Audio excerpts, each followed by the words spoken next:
નમસ્કાર દર્શક મિત્રો, ન્યૂઝ ફોર ગુજરાતમાં આપનું સ્વાગત છે। અમદાવાદના જુહાપુરામાં રહેતો અજર ઉર્ફે કેટલી નામનો વ્યક્તિ જે પાછલા દોઢ વર્ષથી જે ગુજ ટિકટોકના કેસમાં વોન્ટેડ હતો, તેને આજ રોજ અમદાવાદ વેજલપુર પોલીસ અને એલસીબી ઝોન 7ની બંનેની મદદથી આજે તે વોન્ટેડ આરોપીને અરેસ્ટ કરી લેવામાં આવ્યો છે।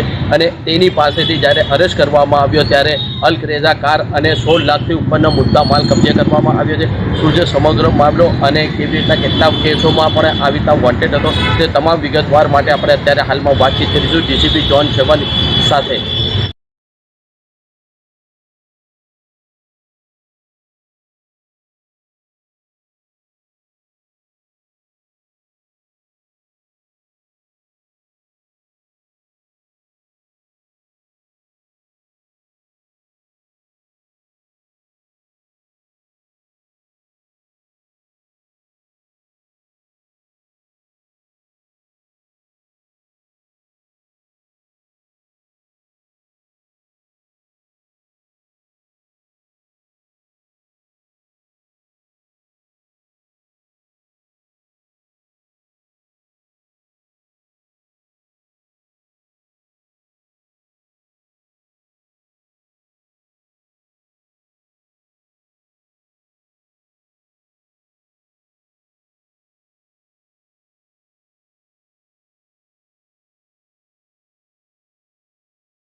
કાલે 19/1/2026 વેજલપુર પોલીસ અને ઝોન 7 એલસીબી દ્વારા જુહાપુરાના કુખ્યાત કેટલી ગેંગના સરગના અઝર કેટલીની ધરપકડ કરવામાં આવેલ છે। એ આરોપી છેલ્લા દોઢ વર્ષથી એના પોલીસની ગિરફ્તથી બહાર હતા અને એને વોચ ગોઠવી અને હ્યુમન અને ટેકનિકલ ઇન્ટેલિજન્સ આધારે એની ધરપકડ કરેલી છે। એ જુહાપુરા વિસ્તારમાંથી વેજલપુર વિસ્તારમાંથી ધરપકડ થયેલી છે અને એને પાસે એક વ્હીકલ હતા અને એ વ્હીકલની સર્ચ દરમિયાન 16,50,000 જેટલા કેશ અને 51 ફોરેન કરન્સીના નોટ પણ આપણા કબજા કરેલા હતા। એ આરોપી જો છે એનું આખું નામ અઝરુદ્દીન કેટલી ઇસ્માઇલભાઈ શેખ છે। એને ઉપર 21 જેટલા ગંભીર ગુના છે, જેમાં 4 307 અને 1 એક્સટોર્શન, 3 આર્મ્સ એક્ટ, 1 લૂંટ અને 2 ઘરફોડની એને ગુના નોંધાયેલો છે એના ઉપર। એને એક ગુજસી ટોકના 2021માં ગુના એને ઉપર નોંધાયેલા હતા, જેની જામીન શરતી જામીન નામદાર કોર્ટે 2023 ડિસેમ્બરમાં આપેલી હતી અને એની શરતી જામીનના ભંગમાં એને ઉપર 51 ગુના દાખલ થયેલા હતા, જેના આધારે વેજલપુર પોલીસે નામદાર કોર્ટમાં બેલ કેન્સલેશન માટે અરજી કરેલી હતી અને એની સતત પ્રયાસોથી એની ઓક્ટોબર 2024માં બેલ કેન્સલેશન થઈ હતી અને એનો પકડ વોરંટ ઇસ્યુ કરવામાં આવેલા હતા। ત્યારથી દોઢ વર્ષથી એ ફરતા હતા અને ભરૂચ અને ખેડામાં જુદા જુદા જગ્યાએ પોલીસથી ધરપકડથી બચવામાં પ્રયાસ કરવામાં એ ફરતા હતા અને એને ચોક્કસ બાતમી આધારે એક સંયુક્ત ઓપરેશનમાં કાલે ધરપકડ થયેલી હતી।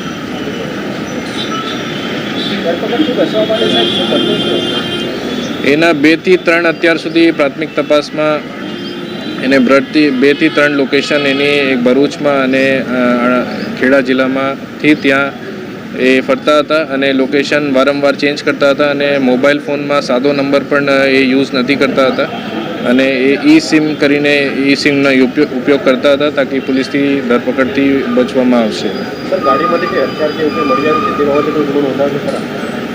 ગાડીમાં એનો કેશ 16,50,000, 51 ફોરેન કરન્સીના નોટ અને 2 મોબાઈલ ફોન એ મુદ્દામાલ મળ્યા હતા। મોબાઈલ ફોનમાં એક ગોલ્ડ છે કે શું છે? ગોલ્ડ ફોન છે કે એ ગોલ્ડ ફોન છે અને એ નકલી છે કે સાચો છે એ આપણે તપાસ કરવાની બાકી છે। ખંડણીના ગુના દાખલ થયા હતા, કેટલા રૂપિયાની ખંડણી માંગી છે? ખંડણીના ગુના દાખલ થયેલા હતા અને એના ઉપર ગુજસી ટોકના ગુના દાખલ થયેલા હતા અને એના જ બેલ કેન્સલેશનમાં એ ફરાર હતા, જેની ધરપકડ થઈ ગઈ।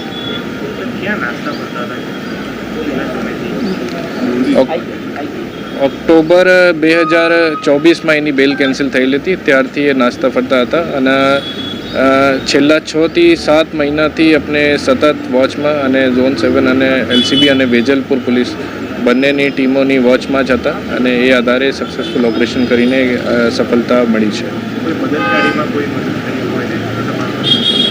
પ્રાથમિક રીતે એને જો ભાઈ છે સરફરાઝ કેટલી અને મધર અને વાઈફ એના રોલ શંકાસ્પદ છે. એ દિશામાં આપણે તપાસ કરીશું. સર આ રકમ મળી ગુનાઓ છે ખાસ કરીને શું એની પ્રવૃત્તિ હતી અને કયા પ્રકારે તે કુખ્યાત હતો? અઝર કેટલી ખૂબ જ માથા ભરાઈ છે અને એને ઉપર મારામારીના લૂંટ એક્સટોર્શન જુદા જુદા ગુના દાખલ છે. એ લોકોના ત્રાસ આપતા હતા અને ડરાવી ધમકાવી લોકોથી એક્સટોર્શન કરતા હતા અને 307 જે અટેમ્પ્ટ ટુ મર્ડરના પણ એવી રીતે પણ એના એમો છે. સાહેબ, આ રકમ મળી રોકડ રકમ એ શું શેની હતી, કોના માટેની હતી કે શું હતું? પ્રાથમિક તપાસમાં એ જો છે એને મધરના ઘેના દાગીના છે એના વેચવાની રકમ છે એવી માહિતી છે. બટ આપણે કમ્પ્લીટ રીતે તપાસ કરીશું તે ખબર પડશે કે એ કોઈ બીજા કોઈ ગુનાના છે કે કોઈ જેન્યુઇન મધરના દાગીના જ છે.